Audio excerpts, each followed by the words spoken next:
Hello, everyone. It's good to see you here. Lola has taken her spot under the desk.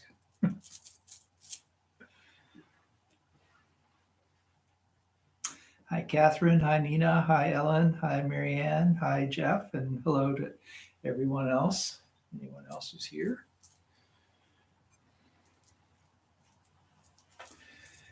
Begin with the verse of the Kesa. Vast is the robe of liberation, a formless field of benefaction. I wear the Tathagata's teaching, freeing all creations. Vast is the robe of liberation, a formless field of benefaction. I wear the Tathagata's teaching, freeing all creations. Vast is the robe of liberation, a formless field of benefaction. I wear the Tathagata's teaching, freeing all creations.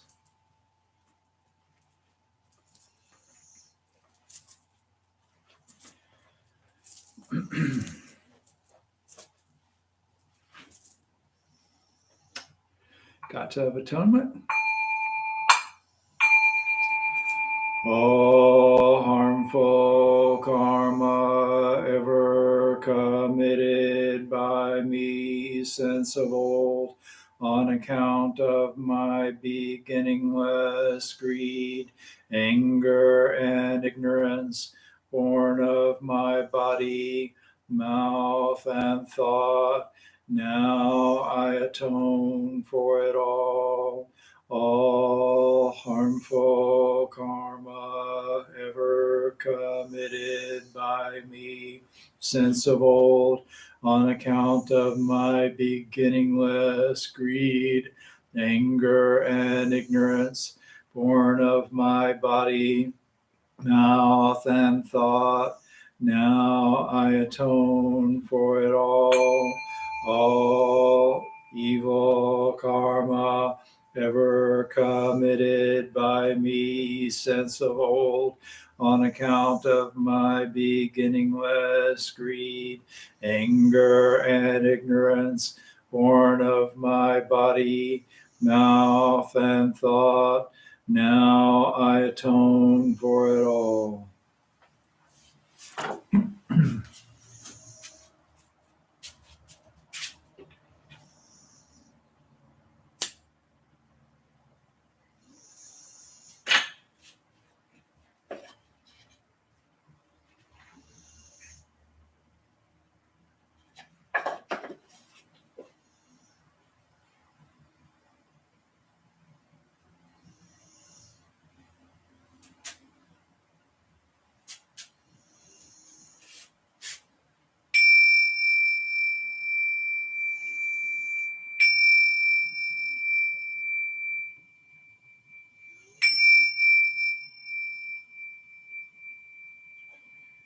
Fragrance of this incense invites the awakened mind to be present with us now.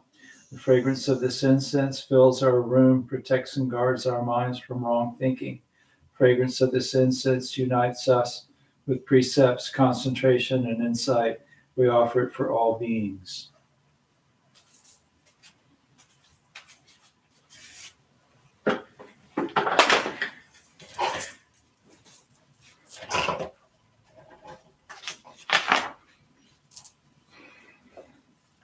Homage to the Buddha. Namo tassa bhagavato arahato samma sambuddhassa. Namo tassa bhagavato arahato samma sambuddhassa. Namo tassa bhagavato arahato samma sambuddhassa. I go to the Buddha for guidance. I shall become one with the Buddha. I resolve that I shall each day follow the way of life he laid down for us to walk and awaken to his supreme wisdom. I go to the Dharma for guidance. I shall become one with the Dharma. The gates of Dharma are manifold. I vow to enter them all. The goal of wisdom is ever beyond. I shall attain it. I go to the Sangha for guidance. I shall become one with the Sangha in the spirit of universal fellowship, and as a member of the Sangha, I pledge myself to strive for the enlightenment of all beings.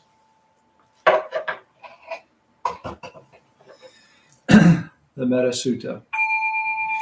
This is what should be done by one who is skilled in goodness and who knows the path of peace.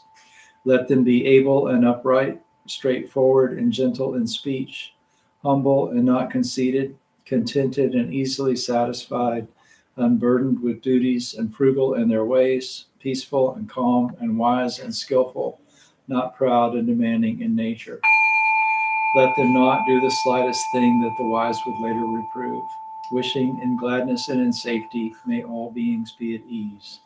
Whatever living beings there may be, whether they are weak or strong, omitting none, the great or the mighty, medium, short or small, the seen and the unseen, those living near and far away, those born and to be born, may all beings be at ease. Let none deceive another or despise any being in any state. Let none through anger or ill will wish harm upon another. Even as a mother protects with her life her child, her only child, so with the boundless heart should one cherish all living beings, radiating kindness over the entire world, spreading upward to the skies and downward to the depths, outward and unbounded, freed from hatred and ill will, whether standing or walking, sitting or lying down, free from drowsiness, one should sustain this recollection. This is said to be the sublime abiding. By not holding to fixed views, the pure-hearted one, having clarity of vision, being freed from all sense desires, is not born again into the world of suffering. May I be happy and well. May no harm come to me. May I learn compassion. May all my friends, family, and those I love be happy and well. May no harm come to them. May they learn compassion. May all those troubled in body, mind, and spirit be happy and well. May no harm come to them. May they learn compassion. Excuse me. May all those who have hurt me in body, mind, and spirit be happy and well. May no harm come to them. May they learn compassion. May all those I have hurt in body, mind, and spirit be happy and well. May no harm come to them. May they learn compassion. May all my enemies be happy and well. May no harm come to them. May they learn compassion. May all living beings be happy and well. May no harm come to them. May they learn compassion. Excuse me. Something suddenly bugged my allergies. Maybe the incense had a bad spot. So we'll do a guided meditation tonight, about 20 minutes. If you prefer to just mute the sound and sit on your own, you can do that.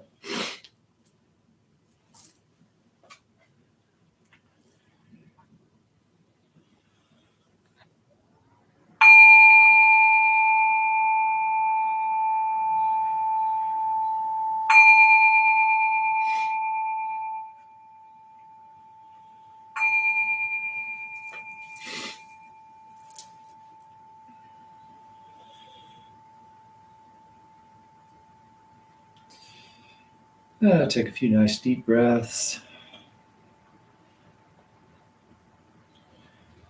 And focus your attention on your belly. Let your belly be nice and relaxed. Abdominals soft so that your diaphragm can expand and contract freely.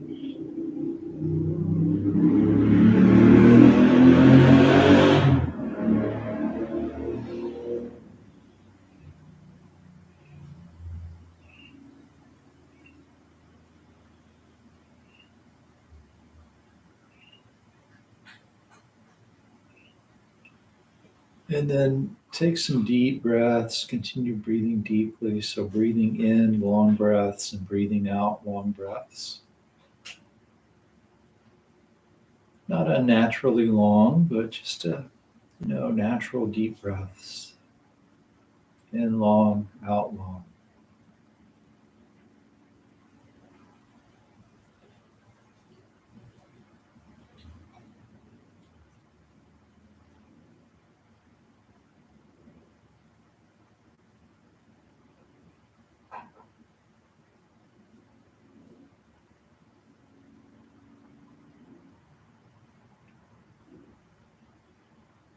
And then try breathing in a short breath,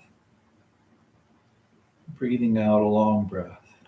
So the in breath comes fairly quickly, the out breath is extended.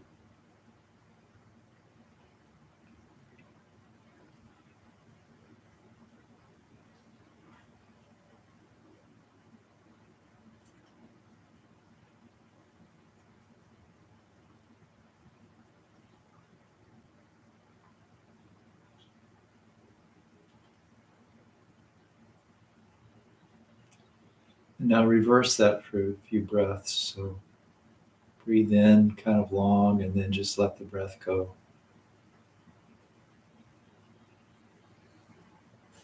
So you're breathing in a long breath, breathing out a short breath.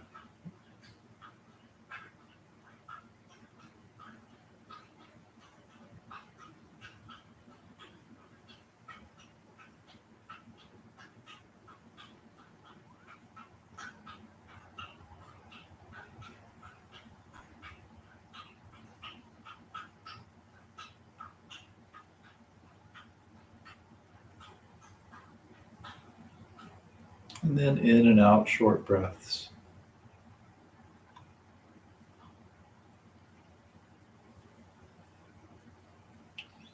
And let your breath just settle naturally.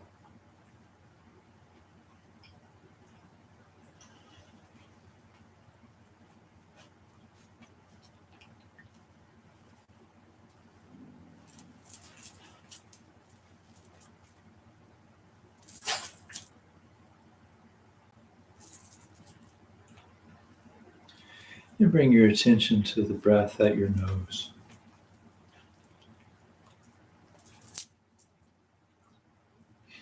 And just focus on the sensation of breathing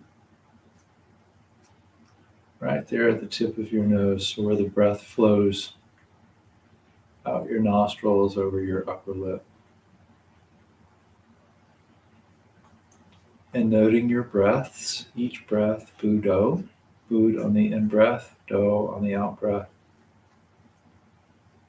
or if you prefer, in, out.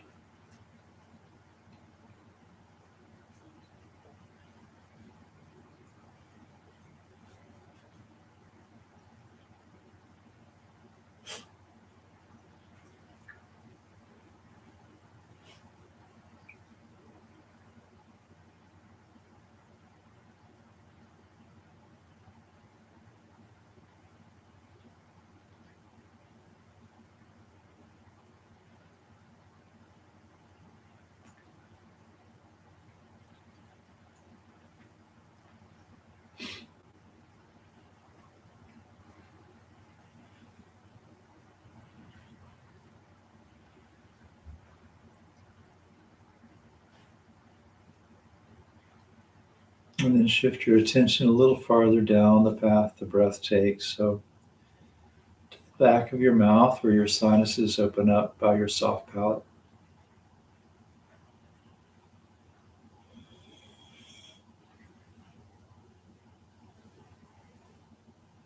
Just aware of the breath flowing past that touching point.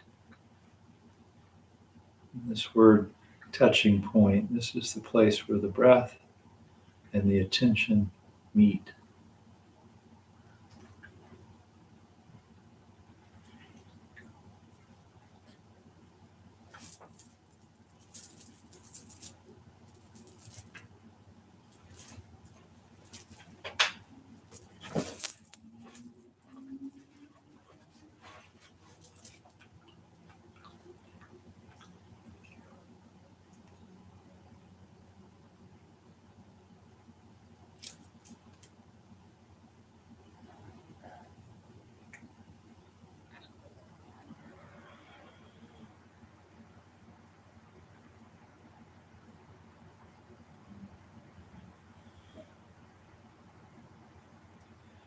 then a little deeper, so down toward where the breath passes the base of the throat.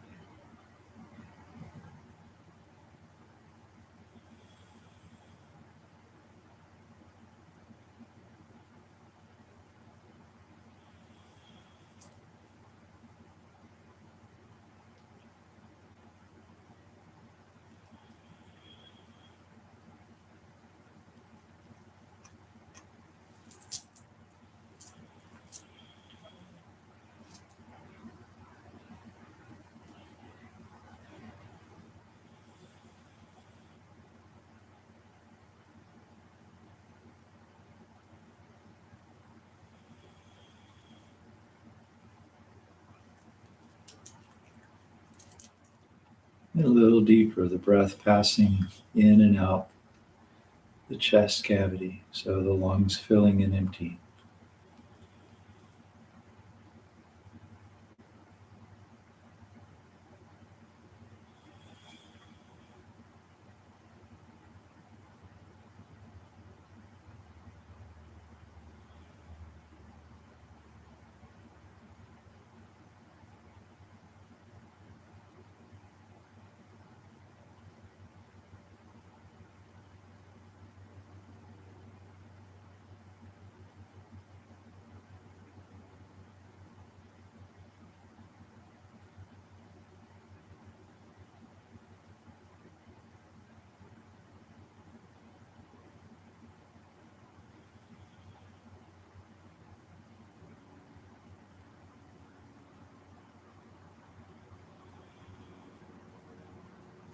And then down to the belly, the rise and fall of the belly with the breath.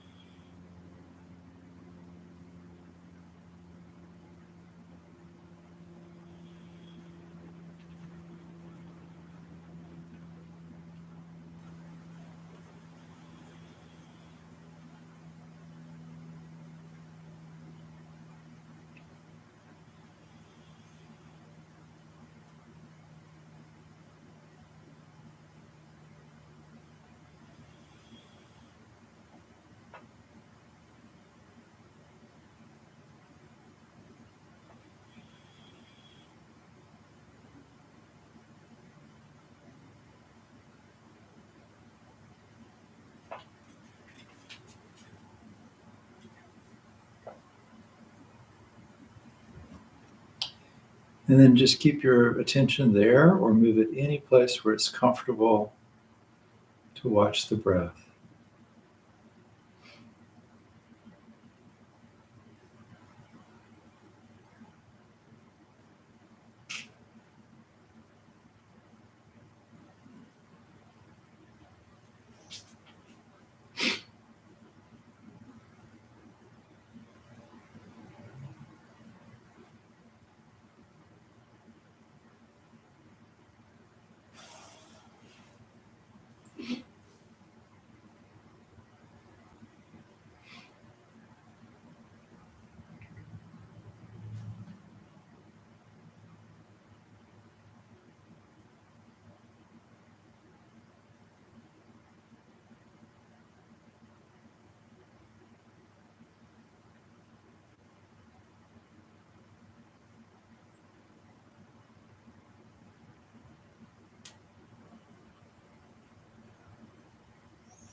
And begin to scan the body with the breath.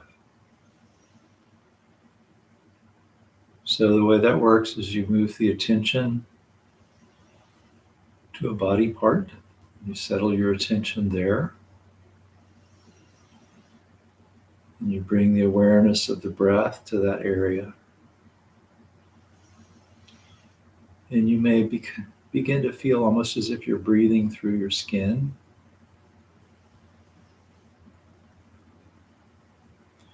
You don't need to try to feel anything in particular. But we'll start with the feet. Just bring your attention to the soles of your feet.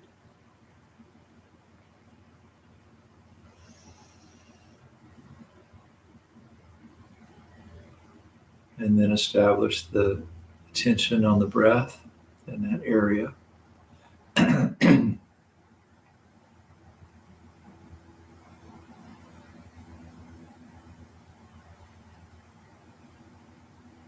You find any tightness, tension, anything like that, you can release it.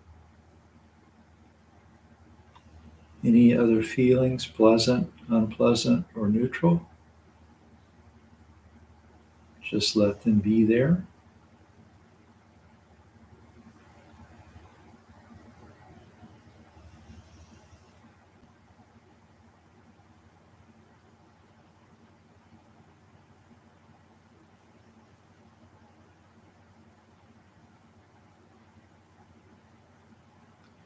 Then up a little higher to your ankles.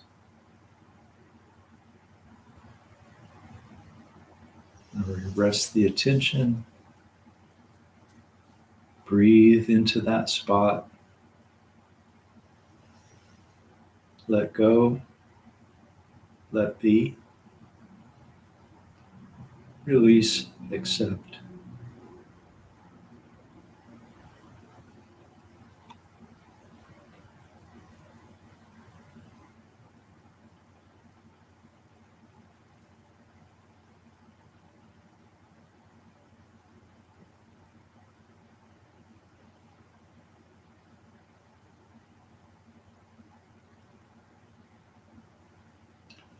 Up to your shins.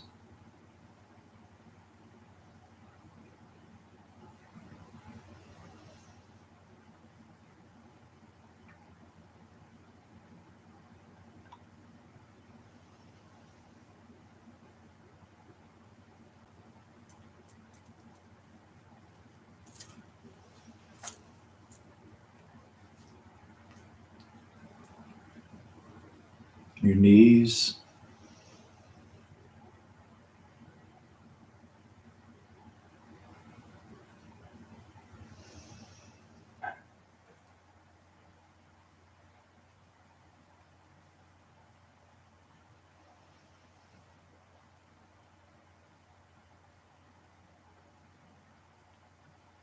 Thighs.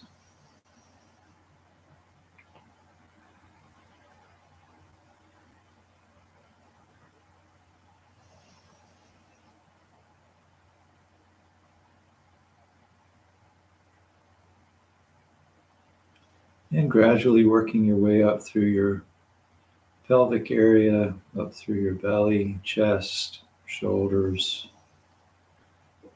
up through your head. Just taking a few breaths in each spot, same system. Establish the attention. Breathe into that area.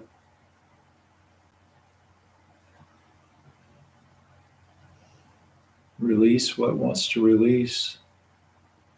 Accept anything else.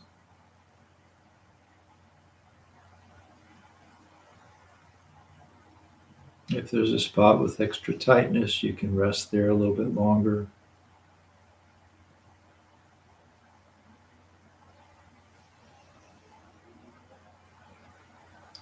Wherever your attention is, there's no need to push anything away or cling to anything.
And when you feel like you've scanned your body, you can just bring your attention back to any point where it's comfortable to feel the breath. You can continue noting your breaths, or you can just settle on the sensation of breathing.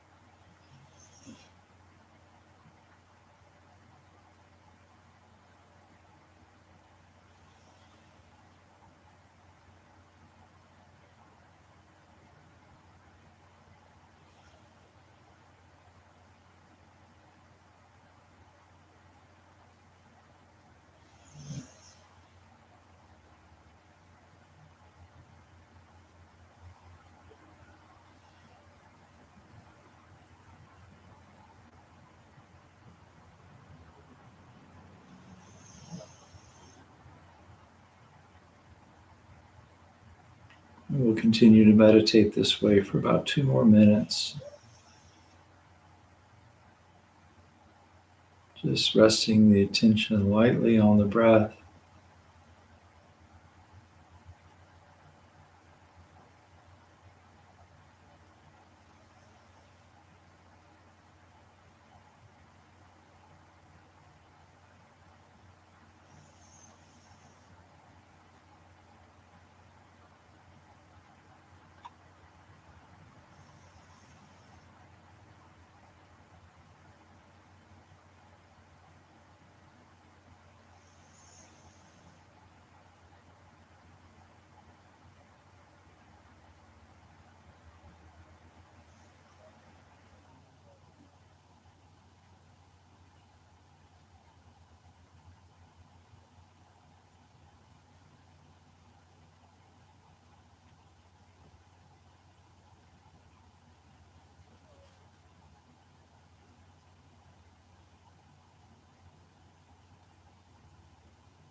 The bell will ring twice to end the meditation.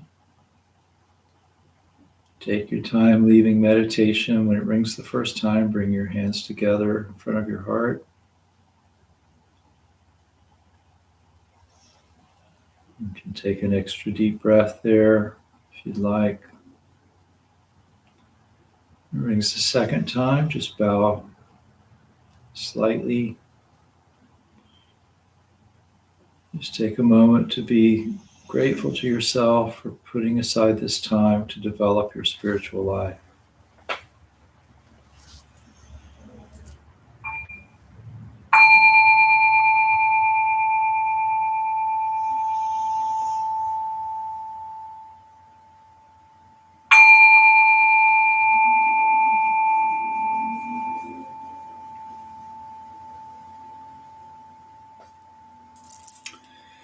Buddha nature pervades the whole universe, existing right here now, and offering flowers, candles, and incense, hearing the Dharma and training the mind. Great merit is attained. We dedicate this merit to the great Master Shakyamuni Buddha, the all-pervading and everlasting three treasures, to the 16 guardians and all ancestors of this Sangha and all beings in the Dharma world. May penetrating light dispel the darkness of ignorance. Let all karma be resolved and the mind flower bloom in eternal spring. May the Dharma body maintain strength and health, and years of life be lengthened for all teachers of this Sangha. May their vows be fully realized, and may they live in perfect peace with Buddha Dharma. We pray for those suffering from violence and those who grieve for them, for those living in oppression, for all who are imprisoned who should be free, for all refugees from violence, hunger, and catastrophe, man-made or natural. We pray for the health and well-being of those suffering from diseases of body, mind, or spirit, those working toward the healing of those afflictions. May they all be serene through all their troubles, and may we realize the enlightened way together. All Buddhas throughout space and time, all Bodhisattva, Mahasattva, Mahaprajna Paramita.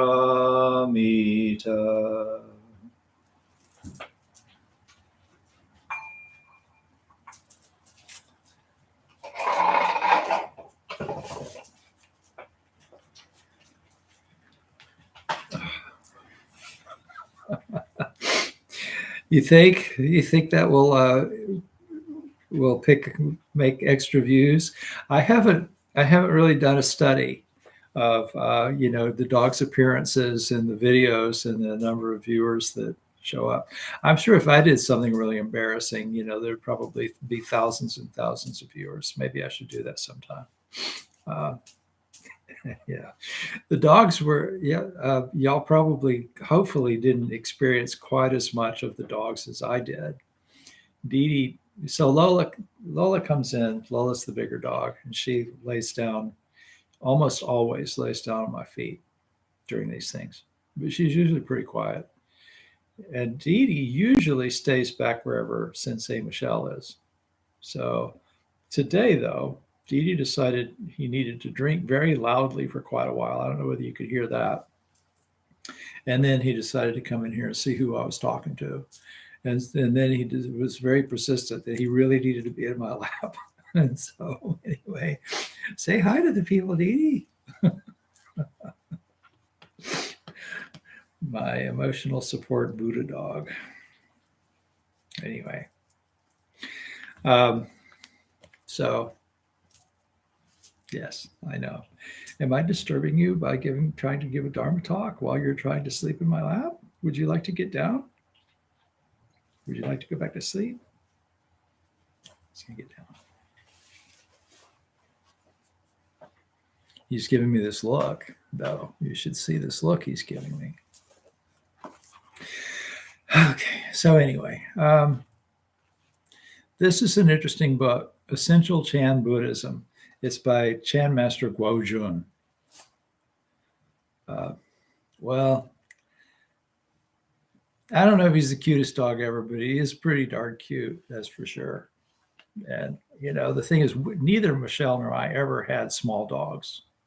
And he kind of showed up here by accident through happenstance. But Lola just loves him. And so, and he really is a very loving, affectionate dog. I guess these little designer pups are bred for that. But anyway, I like him a lot. So I don't mind if he wants to sit in my lap while I meditate. So anyway, this book, Essential Chan Buddhism by Chan Master Guo Jun. So Chan is the Chinese word for Zen. And so a lot of these, the great Japanese Zen masters from history, like Dogen Zenji and, the guy who founded Rinzai in Japan and stuff like that, they all studied in China. And that's how it got to Japan, is by way of China. And those of you who don't know the story, there was an Indian monk named Bodhidharma who the Japanese will usually refer to him as Daruma. And he's often depicted with a beard and big bug eyes. There's some stories behind that. But he showed up in China and started teaching meditation. And so a lot of,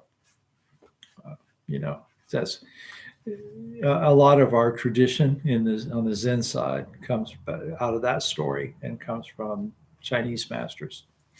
So this book, somebody gave me a copy of this, and I ended up, at one point, I had 2 or 3 copies of it somehow or another, and then I think I gave most of them away. They probably ended up at White Sands at the garage sale or something.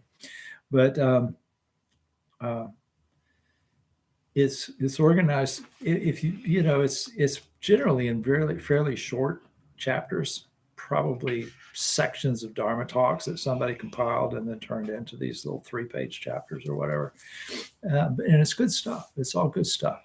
So if you're interested in that sort of thing, it's worth reading. This one chapter is called Let It Come, Let It Go. And very much along the lines of the meditation that we just did. He says, we do not try to chase after, run after, grasp anything, nor do we try to resist or push away or reject anything. So this is how the mind relaxes itself from wandering and scattered thoughts. When you grasp or resist, you end up trying to materialize your spiritual practice. And he talks briefly about Trungpa, who was a Tibetan monk who ended up in the U.S. with the Tibetan diaspora. And he says when he brought this idea to the West, when he wrote Cutting Through Spiritual Materialism, which is a book that he did early on. And that's an interesting idea, that when you grasp or resist, you materialize your spiritual practice. And the thing is, much of our practice is in not trying to cling to anything. And clinging and aversion are two sides of the same coin, right? If you've got an unpleasant sensation that arises in the body while you're meditating, and you try to push that away, well, that's aversion. If you've got a pleasant sensation that arises and you're trying to hang on to that, that's clinging. But you also have an aversion to the pleasant sensation passing. And you want to cling to, not having the unpleasant sensation, right? I mean, you think about the kind of thoughts that arise when you're meditating and, you suddenly have a pain. I want this pain to go away, right? I want to feel free from this pain. So they're very subtly different, but pretty much the same thing, clinging and aversion. And so the way to deal with those when you're meditating is whether it's a pleasant sensation, an unpleasant sensation, or a neutral sensation. If it's unpleasant or, tightness or something like that, you can let it go. And you'll find, especially if you do like a body scan, like we just did, you'll find that there are places where if you rest your attention, you'll find that there's tightness there. My attention will get to my shoulders and I'll realize I'm holding them a little higher than I need to. So let them settle toward the floor.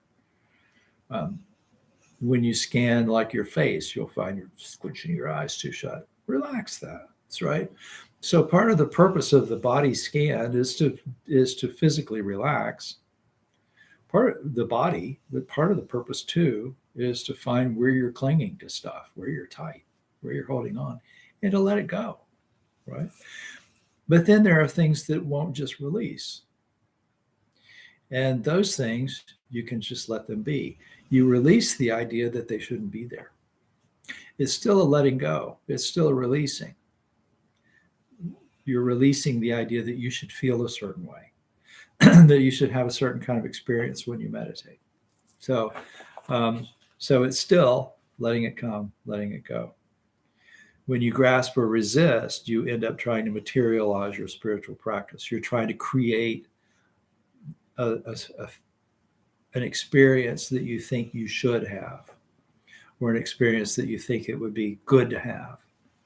I want to wake up. Give me that enlightenment now, right? So the materialistic mind can be dangerous because we end up calculating. We become calculating and then we discriminate. The mind will discriminate, judge, and end up biased. So I think now, probably at this point, the Chan Master is going beyond what arises while we're in sitting meditation. The materialistic mind can be dangerous because we end up really trying to kind of connive what we want. And it's really all about judging. So you can judge, you can evaluate, but there's no need to judge. Okay. So once I start to judge, I'm going to judge the world around me. Oh, is this good? Is this bad? And really what we're doing is we're saying, I don't like this, or I do like this. And based on what I like or don't like, I should have something, I should have more of it, or I should have less of it, or whatever.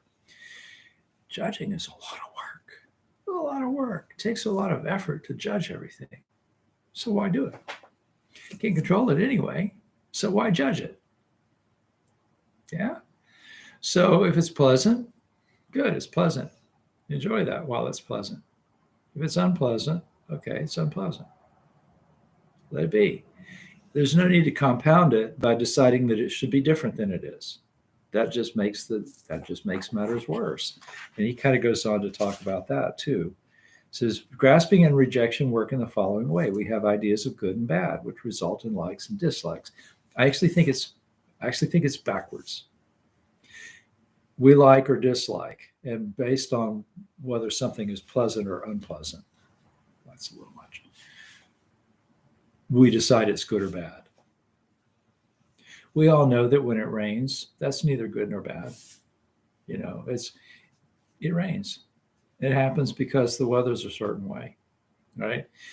It's going to be good for some plants, probably overwhelming for other plants, that kind of thing. If there's too much of it, maybe it's going to create a mudslide or a sinkhole on a golf course in the villages. Imagine that. That happened today.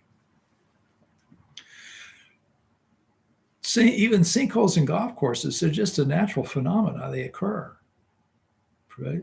People who play golf don't like them, I bet. I bet the golf course manager people are hating it. But it's because they don't like this. It creates work for them. It creates an obstacle for them.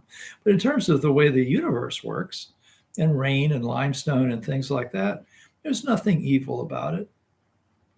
There's no force in the universe that said, I'm going to do something really bad today. I'm going to cause a sinkhole right there in the middle of the ninth hole. Doesn't happen. Rain falls, limestone dissolves, sinkholes happen. Okay. But we do this all the time. We go, I don't like that, therefore it's bad. Okay. I do like that. Oh, that's good. Right? It's just preferences. Likes and dislikes are not equal to goods and bads, but the mind does discriminate, and the mind starts to create these structures of goodness and badness.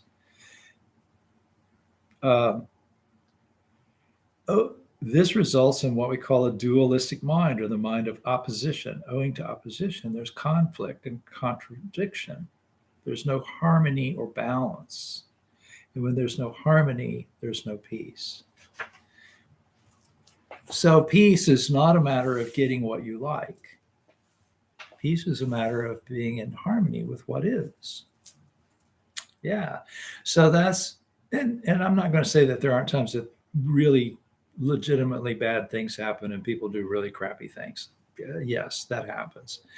But most of what we experience in life, if we can be kind of in harmony with what's going on, basically by not judging it, we're going to have a lot more peace in ourselves, and probably with regard to the people around us also, the people that we're in relationships with and stuff like that. Doesn't mean necessarily go along with everything. It just means you don't have to judge each and everything that comes up. So you're going to skip ahead. So what do? He says, just relax and smile. So, try this when you're meditating and all of this internal stuff comes up, thoughts about things, physical sensations, sounds, dogs drinking out of the water bowl too loudly or snoring at your feet. Just be in harmony with it. It's just something going on, right? The more we try to get the result we think we want, the more we agitated whatever is bothering us and actually impeding us. It's like a fish pond. The more you stir it up, the murkier it gets. And this is a really, I use this I have the jar of mud back there somewhere. I'm not going to get up and get it, but you shake up the jar of muddy water and it gets very cloudy. There's no amount of shaking it up that's going to make it clear. If you want it to clear, you have to let it set and settle. Right? That's the best. That's the best metaphor for meditation I have ever heard of. And I didn't come up with the muddy water thing. A couple of great Thai masters have done that. But it's true. There's no amount of shaking it that's going to settle it down. If you want to let it settle, if you want to let it become peaceful, you have to let it sit. And as it becomes peaceful, it becomes clear. And the same thing happens with the mind. There's no amount of trying to make circumstances different that's going to calm your mind. If you want to calm your mind, you have to stop doing stuff with it. You have to let it rest. So a lot of times people will come to meditation thinking, oh, I'm going to learn some relaxation technique. There's no relaxation technique. There is letting the mind settle down and not stirring it up, which is way better than any relaxation technique that you could use. I mean, I said there's no relaxation techniques. There probably are some. There's psychologists that teach the whole floating over fields of daisies to your happy place thing and that kind of stuff. And those are probably useful if you just really need to become relaxed. But what meditation does is it teaches you how to not get everything stirred up in the first place. It teaches you how to not become reactive to what arises in your mind.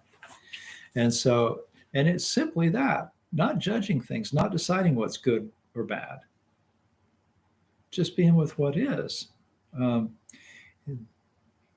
That doesn't mean to be non-reactive. It means we should seek to be proactive.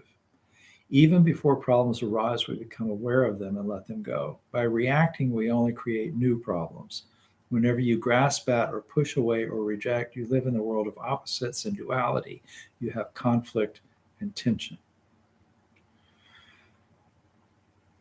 This doesn't mean, that you shouldn't speak out against injustice and things like that. Of course. But if you can do it with a calm mind, you're going to be more effective. You'll be a lot more understanding of, the other side. You can see a lot more clearly what's going on if you're not all balled up and trying to judge everything. So he says, relax, come back to the breath, come back to the present moment. Don't try to chase after, hold on to, grasp. Don't try to resist, push away, or reject. Just relax, breathe. Whatever comes, let it come, and then let it go. So it's a really basic lesson, but it's a really good lesson, and that's if you don't learn anything else about meditation, if you learn to just let things come and go and not try to hold on to anything or push anything away, you'll do an awful lot for yourself. So anyway, that's pretty much all I had to talk about. There's other stuff. Oh, actually, there is one other thing that I just wanted to mention. So August 6th, which is Friday, is Hiroshima Day. And we're not going to do anything special here for it, but I'll be doing my prayer as the Stetson chaplain at 1 o'clock. And I was thinking that maybe I'd try to fold a peace crane, an origami crane. So once every 3 or 4 years, I'll think, I think I'd like to fold some cranes. And then I go, I haven't done this in 3 or 4 years. I've forgotten how to do it. I've done thousands of them. Actually, I mean, literally, well, not thousands. Probably I did hundreds for an art installation once. But then, you don't do them and you forget how. So the reason for cranes for that is that there's a statue there of this young woman who died, became sick as a result of the radiation from the fallout, and she died. And as she was sick, she started folding cranes because there's this myth, story, idea that if you fold enough cranes, 108 cranes or whatever it is, and you wish for something, that you'll get your wish. And so she started wishing for world peace and folding cranes, and she ended up with thousands and thousands of cranes that other people were folding them and sending them to her. And so there's a statue of her there at Peace Memorial Park in Hiroshima. And there's always a bunch of cranes around it because people come in and bring cranes, come from all over the world to leave cranes around the statue of Sudoku. Sudoku. Sadako. I always confuse her. This is terrible to admit. I always confuse her name with the number game things. Sadako. Look it up. It's on Google. And you can, anyway, so what I was going to suggest, if you want to, between now and Friday, fold a crane. Fold a crane for peace. Now, it will frustrate the hell out of you if you've never done it. It's really not hard, but it's challenging to figure out how to do. And when I was at the Todo Institute with Greg Creech doing the residential in Japanese psychology, that was one of the things that we were assigned one day. We all had to fold cranes. So I was fortunate in that I had done a bunch of them fairly recently for some purpose. And so, somebody showed how to do them and I was like, yeah, okay, I know how to do this. So I'm just sitting there folding cranes and everybody else is going crazy, because, you get frustrated. So try folding some cranes, especially if you've never done it before. And when that frustration comes up, when that feeling that things should be a certain way, this should be easy, or I should be able to do this or whatever, let it be and let it go. Use that as a practice. And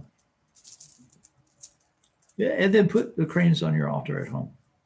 Fold a few of them, put them on your altar as reminders that if you go through difficult things and you let go of the feeling that things shouldn't be difficult and keep going, then the result is you have peace, and the cranes will be the little souvenir that you'll get from developing that peace. So anyway, I haven't decided yet whether I'm going to have time to try to practice folding cranes so that I can do it as part of my prayer on Friday, but I probably will. Anyway, so that's all. Thank you very much for being with me. Any last questions or anything? If you're new to us, I noticed that there are a few more people here than usual, and I'd heard from a couple people that might be here. The chanting and stuff, if you go to the volusiabuddhist.org website and sign up for email notices, the email notice has a little link to a PDF of the chanting guide. So you can chant along, which is a lot more interesting than listening to me do it. So thank you very much. Thank you for being here. Have a great night.